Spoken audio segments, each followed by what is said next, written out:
Usted acertadamente dice que... Sí, adelante, perdón. Sí, que está también lo de la supresión de las horas extraordinarias, pero en cambio no están algunas medidas muy evidentes en ese terreno del reparto del trabajo que ya se aplican en otros países, digamos que es sobre esta temática. Por ejemplo, el contrato de aprendizaje o, por ejemplo, el contrato a tiempo parcial, que es la manera que en muchos países europeos se insertan, sobre todo jóvenes y mujeres, en el mercado laboral.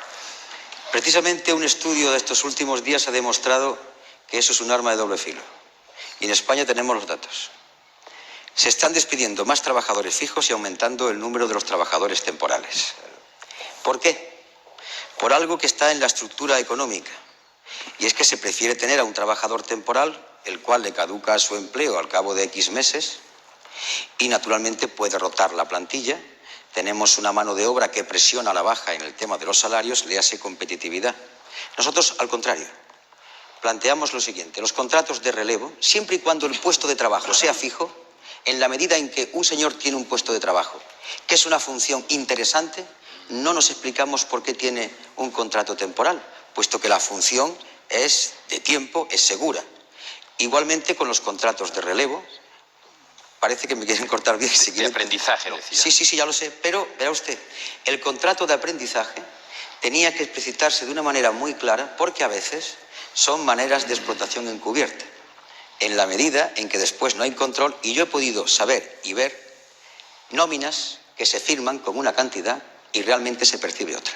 Creo que Carlos Carnicero quería incidir en esto. Sí, porque yo le voy a decir una cosa que a lo mejor usted se la toma en primera instancia como ofensiva, pero luego creo que cuando la explique no se la tomará así.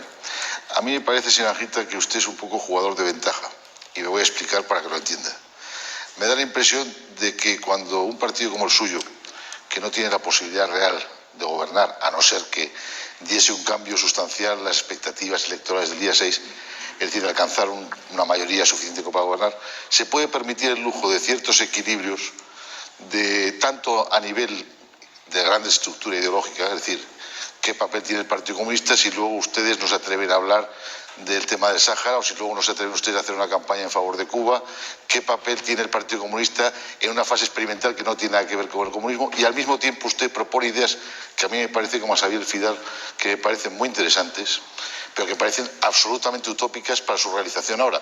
Son ideas que podemos someter a debate en una sociedad para ver si el conjunto de la sociedad entra por ese camino, que es muy difícil, porque todo lo que usted tiene una contestación desde los propios sindicatos enorme, tiene una contestación desde la clase empresarial enorme, tiene una contestación desde los estudiantes, porque es, en definitiva, pedir un sacrificio de reparto de lo que hay, que a mí me parece muy bien y me parece loable. Es decir, yo creo que a lo mejor hay que hacer eso, pero a mí me parece un cierto oportunismo plantearlo cuando sabe que usted no lo va a aplicar. Es decir, esa es su ventaja. Usted está planteando ideas que son preciosas, que yo suscribiría con mucho gusto como un punto de partida para una gran reflexión social, pero que a mí me parece que si usted fuera mañana presidente del gobierno, usted no puede llevar a la práctica ni una sola de las propuestas que acaba de enumerar. Voy a contestar cumplidamente. Primera cuestión. No parece que yo sea presidente del gobierno en estas elecciones, no parece. No, por eso sí, no desde luego. No, pero permítame que le explique. La diferencia entre utopía y quimera, porque a veces se confunden ambos términos, es la siguiente. La quimera es lo irrealizable, lo imposible. Por ejemplo, mañana vamos a tener alas. Eso es quimérico. La utopía significa anticiparse al futuro con lucidez e inteligencia y valor, que es lo que ha hecho Izquierda Unida. Porque usted, en su argumentación, me dice, usted ha jugado con ventaja, pero después me dice, hasta a los propios trabajadores no les gusta eso. Le gusta a usted reconociendo valor y jugarse votos. Sí. Luego no jugamos con ventaja, jugamos con dignidad y con honradez. Porque decirles, señores, como yo digo yo en los mítines, explicando el programa, esto es muy importante cuando tengo yo delante a la gente, no le digo vamos a trabajar por vosotros para que tengáis, sino que me arriesgo a decir lo que proponemos, porque no hay otra salida. Es utópico en la medida en que parece que no se puede hacer, pero la sociedad ya lo demanda. Porque, señores, algunos de ustedes aquí presentes me puede a mí asegurar que con la economía actual, donde se va privatizando, donde cada vez hay más máquinas, ¿puede garantizarse el pleno empleo? Y si no se puede garantizar el pleno empleo, ¿para qué sirven los derechos humanos? Cuando dicen que el ser humano tiene el derecho al trabajo. Luego, seamos consecuentes con los principios. ¿Qué ha hecho Izquierda Unida? Arriesgarse. Y yo sé que hay muchos trabajadores que cuando yo les digo cuidado con las horas extraordinarias, me miran así diciendo, hombre, ¿qué me estás quitando? ¿Y qué plantea Izquierda Unida? Ese es el futuro. Por ahí vamos. Luego tenemos un valor tremendo de saber que hay gente que va a decir no os vamos a votar por eso. Pero bueno, señorita. Bueno, pero Sí. de todas maneras, yo creo que aquí hay una cosa que ha quedado pendiente y que yo quería introducir desde otra perspectiva. Pues esta tarde, por cierto, en el informativo de última hora de la tarde de Antena 3, se le ha visto eufórico, contento, anunciando que en el 97 estarán en el gobierno. O sea que a lo mejor todo eso que Carlos Carnicero decía que no se Voy a podía explicarlo aplicar. ahora. Bien, pero no era esto lo que le quería preguntar. Usted parece muy informado, yo no sé si lo está de verdad, de todo lo que transcurre en esta campaña electoral. Entonces, quizás conozca que hay un estudio que demuestra que entre ese deseado grupo de indecisos hay 900.000 mujeres. Sobre esas 900.000 mujeres se ha hecho otro estudio que demuestra que el 70% de ellas en cada franja de edad, o sea, no el 70% del total, que no han decidido su voto, estarían dispuestas a votar a la formación política que les ofreciera mayores ventajas o ofertas más sugerentes en lo que les concierne más directamente. Bien, Izquierda Unida ha presentado este programa para la mujer, yo me lo he leído creo que con bastante atención y no he encontrado, a lo mejor es que me he saltado alguna línea, no he encontrado en ningún momento el contrato a tiempo parcial, que aludía también Xavier Vidal Folk, y que no es un contrato eventual, es a tiempo parcial estable. Entonces yo me temo que aquí en este caso concreto sí se haya encontrado atado de pies y manos por la postura de las centrales sindicales, concretamente la de Comisiones Obreras, que no comparte el tema del trabajo a tiempo parcial. Por tanto, yo quería preguntarle que se pronunciara sobre esta fórmula concreta de contratación desde un punto de vista estable y en relación a que es una fórmula que me parece que las votantes indecisas, las votantes femeninas, agradecerían mucho el conocer exactamente qué se va a hacer con ello desde su perspectiva y de la de los demás partidos Vamos a la también. respuesta. Hay muchas personas que aún tienen que preguntar, ¿eh? Lo sé. Por eso, En ayúdeme. principio, no ha habido ninguna presión sindical, ni yo la hubiese tolerado. Porque vayamos claros, de la misma manera que las centrales sindicales no son correas de transmisión de ningún partido político, Izquierda Unida no es el brazo político de las centrales sindicales. Coincidimos con ellos cuando coincidimos, ha habido momentos que no, el tema de Maastricht, por ejemplo. Lo que pasa es que formamos parte del mismo bloque histórico y hay muchas coincidencias. Si usted coge el programa general, se dará cuenta que sentamos un principio reiterativo y que yo estoy explicando en los actos públicos con mucha insistencia. Es la equiparación laboral real y efectiva, bajo vigilancia severísima del hombre y de la mujer. Por supuesto. A partir de ahí. Segunda cuestión. El contrato de empleo parcial o a tiempo parcial, como dije anteriormente, es en la medida en que sea por inicio de obra, por necesidades de la producción, en este caso las recogidas de determinados frutos, la aceituna, la naranja, etcétera, etcétera, pero siempre y cuando la función que se va a desempeñar sea fija, no estamos de acuerdo con que haya un contrato a tiempo parcial. ¿Por qué? Porque la Rápidamente, función por favor. necesita un trabajador o una trabajadora y si necesita siempre un hombre o una mujer, ¿por qué le vamos a dar a tiempo parcial cuando ese trabajo necesita un hombre y una mujer fijos? Es nuestra filosofía. Señor Romero. Señora Anguita, yo voy a hacer una pregunta que no va a ser maligna, pero solamente orientada a que usted satisfaga mi curiosidad. He leído recientemente su admiración permanente a Marx, a Lenin. Entonces, mi pregunta es cómo se relaciona esa admiración suya congénita con las libertades y la democracia de estos finales de siglo. Y como usted tiene los ojos abiertos, porque es muy testigo de lo que pasa, y se asoma a la Europa que estamos haciendo, ¿usted no se marea? Dígame usted cómo se relacionan sus ideas de consecuencia, que por otra parte elogiables, con el tiempo que vivimos de libertades y de democracia que no tienen nada que ver con sus ideales clásicos. No se lo digo con ninguna malicia, sino para satisfacer una curiosidad que yo mismo no puedo responderme. Le voy a satisfacer todas las curiosidades, señor Romero. Yo soy marxista, he bebido de la creación de Marx, pero no solamente de Marx, de Engels y otros autores, Antonio Gramsci, etcétera, etcétera. Pero bebo también de otras fuentes, señor Romero, y lo digo en entrevistas. ¿Pero con el mismo agua? Sí, señor Romero, verá usted, le voy a explicar. Se le imputa a Marx cierto tipo de dogmatismo o afirmaciones firmes, pero yo le voy a explicar a usted un dogmatismo de andar por casa y que nadie repara que es dogmatismo. Por ejemplo, cuando decimos la justicia social la hace el mercado, es mentira. El mercado sin control produce desequilibrio, un dogma, pero como es nuestro dogma, pues no es dogma, es el de los demás. Beber de las fuentes de Carlos Marx significa beber críticamente. Marx se equivocó en muchas cosas, pero planteó y demostró la ley de concentración del sistema capitalista por vía de la competencia. Y hoy estamos viendo en el mundo lo que está ocurriendo. Es una ley intrínseca. Pero aparte de eso, hay otras aportaciones de tipo cultural. La libertad, por ejemplo, para mí, es algo incuestionable, intocable, puesto que con don Carlos Marx bajo el brazo, luché con otros hombres y mujeres por ella y no puedo desprenderse de ese regusto por la libertad. Luego todo es compatible porque también en una persona que ha leído, pues los clásicos son importantes. Por ejemplo, para mí Cesare de Beccaria, cuando escribe sobre los delitos y las penas, que es un libro fabuloso sobre el derecho, me reafirma en mi idea de la libertad y me reafirma en mi idea de la crítica a quienes en nombre de ciertas ideas han combatido la libertad, sean quien sean, incluidos algunos que pueden parecer cercanos a nosotros. He bebido de la fuente de la Revolución Francesa y también he llegado a un convencimiento.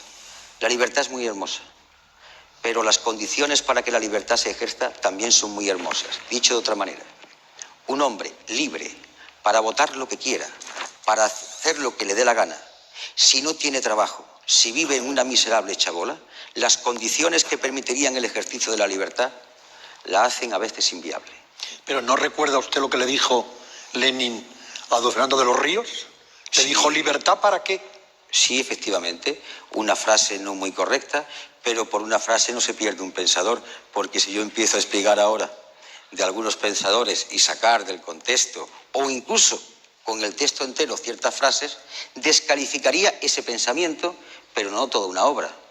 Creo que los autores citados por usted han aportado ideas nuevas, han aportado ideas equivocadas, la historia continúa, pero la aportación fundamental sigue vigente en la medida en que bebe de una forma de pensar y de articular, Hegel, y a partir de ahí incorporaciones culturales en cada país. Yo soy español y por tanto siento y pienso esa teoría renovándola en cada momento como producto cultural de mi patria.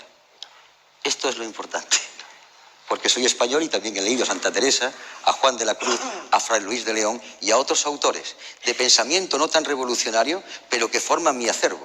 Yo no soy una especie de piedra. ¿Y San Juan de la Cruz no le llevó a un ímpetu más modesto? No, San Juan de la Cruz lo que me enseña es que cuando el ser humano no vive la pasión de amor, la pasión de entregarse, es una piedra. Ya. Y a mí me gusta hablar con seres humanos. Consuelo. Señora Anguita, oyéndole hablar así tan serio y tan firme y a veces con esa imagen de duro que tiene usted, nadie diría, porque Imagen de... de serio, de duro. Ah, ya. A lo Bogart. Yo sé un secreto de esta noche del señor Anguita. El señor Anguita tiene su corazón repartido esta noche. Él está aquí, pero en el fondo yo sé que lo que está pensando es en su niña, que tiene 2 años y que esta noche por primera vez se ha vestido de Faralaes para ir a la Feria de Córdoba. ¿Verdad que sí, señor Anguita? Es cierto. Bueno, pero como estamos aquí hablando de política, le voy a tener que preguntar otra cosa. Mire, señora Anguita, yo intuyo que en estas elecciones va a haber un fenómeno que es el del voto prestado, el del voto reflexivo, que va a votar una parte al Partido Popular sin ser del Partido Popular o sin sentirse plenamente identificados con él, y hay una parte muy importante de voto de la izquierda que sería a lo mejor mayoritariamente votante del Partido Socialista, pero que va a votar Izquierda Unida, porque es un electorado que no quiere corrupción, que quiere que las instituciones se democraticen, que no quiere Ibercor, que no quiere Macosa y que espera que Izquierda Unida pueda responder transitoriamente a sus expectativas. Y a mí me gustaría que me dijera usted cómo va a representar a ese electorado, a ese voto prestado que va a tener usted, para por lo menos darle satisfacción y que no sea un voto frustrado el día de mañana. Ha dicho usted una cosa importante, pero que no debiera atribuirse solo a Izquierda Unida. Todos los partidos políticos tenían que tener votos prestados. Izquierda Unida, el PSOE y el PP. El voto entregado de por vida es una manera de alienación que yo no comparto. Yo creo que todos los partidos políticos tienen que tener el voto prestado. Te lo presto para ver qué haces con él. Porque si no, no estaríamos ante la libertad. Estaríamos ante el enfeudamiento, que sería peligroso. ¿Cómo vamos a trabajar? Muy fácil. Como hemos trabajado hasta ahora. Recordemos los últimos acontecimientos. Allí donde ha habido conflictos hemos estado nosotros, nuestros diputados, presentando mociones, interpelaciones. Hemos hecho en solitario en esa Cámara muchas veces defensa de principios que ustedes saben. Y sobre todo hemos intentado hacer algo muy difícil, unir lo que pensábamos a la propuesta concreta. Ese es el caso del programa. Seguiremos igual, dialogantes, porque hemos sido muy dialogantes. Y antes de que ustedes me lo vayan a preguntar, se lo voy a decir. 5 de abril de 1990. El diputado señor Anguita, en nombre de su grupo parlamentario, se dirige al presidente del Gobierno. Dice: señor González, ante la situación del país, creemos una nueva situación desde la izquierda. Ahí hay 25 puntos.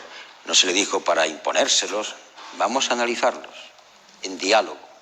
Y además se hizo otra cosa. Y desde este diálogo invitamos también a los demás, porque ya decíamos que había problemas económicos gravísimos. Lo que pasa es que después somos firmes en nuestros principios, pero dialogantes. Somos hermanos de la caridad dialogando. Es mi objetivo, naturalmente, mi deber que hablen todos, de verdad. Vamos por aquí para completar. Señor Sentís. Sí, señor Anguita. A usted le gusta hablar mucho de programa. ¿Qué partes de ese programa pondría usted sobre la mesa para pactar con el Partido Socialista? ¿Qué partes serían irrenunciables para usted? Es que verá usted, este es un tema que no opera en lo posible o en lo probable. Me explico.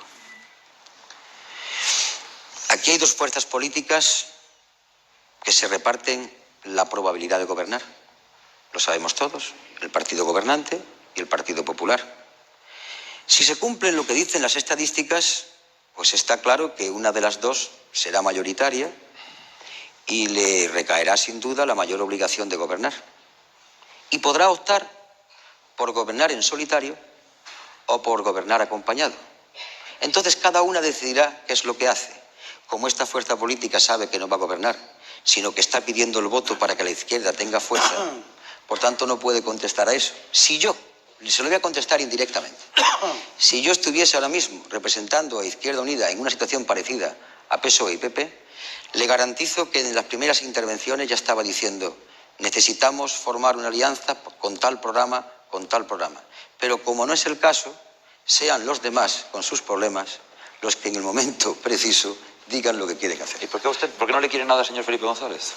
Pero vea usted, si no es un problema de amor o de odio personal, es un problema de política. Además, yo recuerdo una conversación telefónica con el señor González hace 2 años, en donde fue todo lo contrario de lo que ustedes suponen, y me van a permitir que se la cuente, porque va por ahí recorriéndose la fama de que el señor González y yo estamos como los camborios, con la navaja en la mano. No.